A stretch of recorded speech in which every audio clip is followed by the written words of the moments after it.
Florida is no stranger to algae blooms, but no one here has ever seen anything like this latest tide of toxic green sludge. What do we want? Clean water! It's so bad that thousands of residents have taken to the beaches in protest, but many feel their voices are not being heard.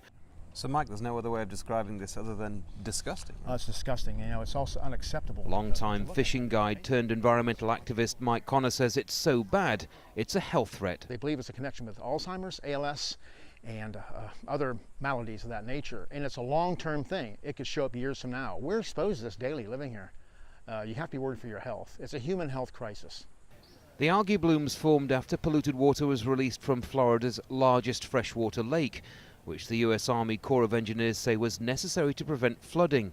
But the released water is contaminated with dangerous pollutants, much of which are produced by the state's sugar industry. Mondays we were open from 7 to 7 as well. Local businesses, real estate and tourism are all being hit hard, leaving many angry. We've done the strongest thing we can do as a First Amendment vote 2 years ago to have the ecosystem of South Florida and the water drastically changed to improve our economy and our community, and we have seen zero effect of that take place. When it comes to blame for all this, fingers are being pointed in all different directions. State officials say it's the federal government's fault. Many in this community say local politicians have put the interests of Big Sugar over everything else. But environmentalists have been warning about this kind of thing for years, and this, they say, is the consequence of ignoring those warnings.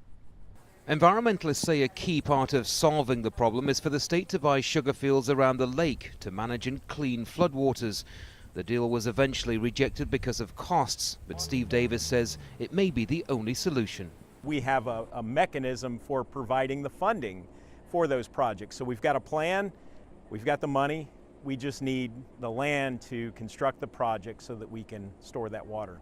For now then, Florida remains at a political impasse, but as the rainy season intensifies, the situation may only get worse.